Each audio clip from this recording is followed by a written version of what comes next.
সড়কের মানুষের ফুটপাত দখল করে যারা ব্যবসা বাণিজ্যের পসরা বসে ওইখান থেকে পয়সা তোলে, এইরকম লোকজনকে নির্বাচনে মনোনয়ন না দেওয়া বা গুরুত্বপূর্ণ দায়িত্ব না দেওয়া।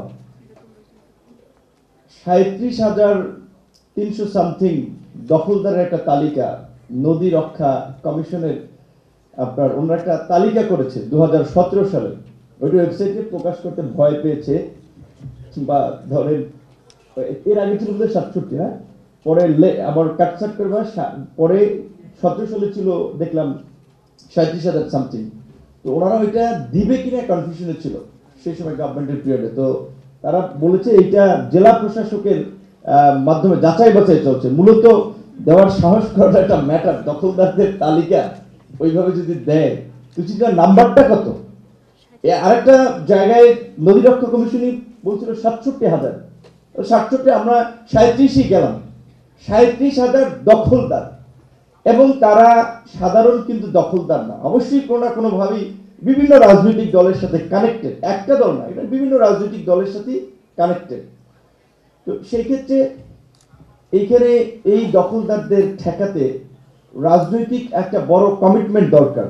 এইখানে বড় বড় রাজনৈতিক দলের প্রতিনিধি আছে, আমরা ইয়ং রাইজিং যারা পলিটিক্যাল লিডার, আমরা ওই কমিটমেন্টের মাধ্যমেই তো একটা নতুন অঙ্গীকার নিয়ে মানুষের সামনে হাজির হয়েছি। কারণ আমরা ক্ষমতায় গিয়ে বা ধরেন আমরা ওই দায়িত্বে গিয়ে কতটুকু পালন করব আমরা জানি না। আমি বলছি যে আমি শতভাগ চেষ্টা করব।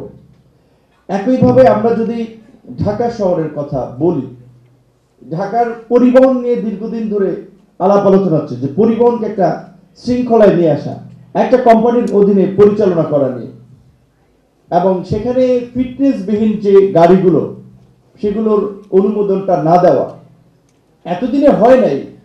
সামনে কতটুকু হবে আমরা জানি না, কিন্তু আমাদের কিন্তু চেষ্টা তো করতে হবে। পরিবহনের সাথে আরেকটা বিষয় সবচেয়ে যেটা আমাদের মেজাজ খিটখিটে থাকে, শব্দ দূষণ একটা অন্যতম কারণ। দেখেন, মানুষের স্বাভাবিক সহনীয় ক্ষমতা হচ্ছে 40 ডেসিবেল, সেখানে অন অ্যান অ্যাভারেজ ঢাকাতে বোধ হয় অ্যাভারেজ 125, 119, 20 এরকম থাকে, রাজশাহীতে 103। এবং আমাদের এইখানে তো মোটরসাইকেল থেকে শুরু করে আপনার একেবারে বাস সব কারণে অকারণে হর্ন বাজায়। এবং আপনারা দেখবেন যে এই গাড়িগুলো বিএসএমইউর সামনে কি যাত্রী তোলার স্ট্যান্ড হওয়া উচিত, আপনার হসপিটাল ওইখানেও ধরেন আপনার একটা হচ্ছে জ্যাম লাগে, আরেকটা হচ্ছে আবার কারণে অকারণে পিছনে আরো গাড়ি হর্নগুলা বাজে। এখন এইখানে একদিকে আমরা ড্রাইভারদের যদি বলি তাদেরকে দোষ দেব, আবার আমাদের তো শিক্ষিত তরুণরা মোটরসাইকেল ইদানিং সাউন্ড কিছু দেখবেন মোটরসাইকেল বাসের হর্নের চেয়ে ওটাকে ওভার করে ফেলে, তারা তো শিক্ষিত তরুণ। ওইদিকে বাসের ড্রাইভারের কথা আমরা বললাম, এদিকে কিন্তু আবার আমাদের শিক্ষিত তরুণরাও কিন্তু এই কাজটা করছে। বাইরের দেশে যারা যান তারা তো দেখেন অনেক উন্নত দেশে, অনেক দেশে হর্নের রাস্তায় চললে সাউন্ডও পাওয়া যায় না। তো এইখানে পলিসি গ্রহণের পাশাপাশি আমাদের সব লেভেলের সচেতনতারও একটা বড় বিষয় রয়েছে। মানে আমরা যখন কথা বলি সবাই ভালো ভালো কথা বলি, কিন্তু আমি অনুসরণ করার ক্ষেত্রে কিংবা ইমপ্লিমেন্টেশনের ক্ষেত্রে আমার সেই সদিচ্ছাটা আমার মধ্যে দেখা যায় না। সেই কারণে বলছি, if you want to change the world, first change yourself.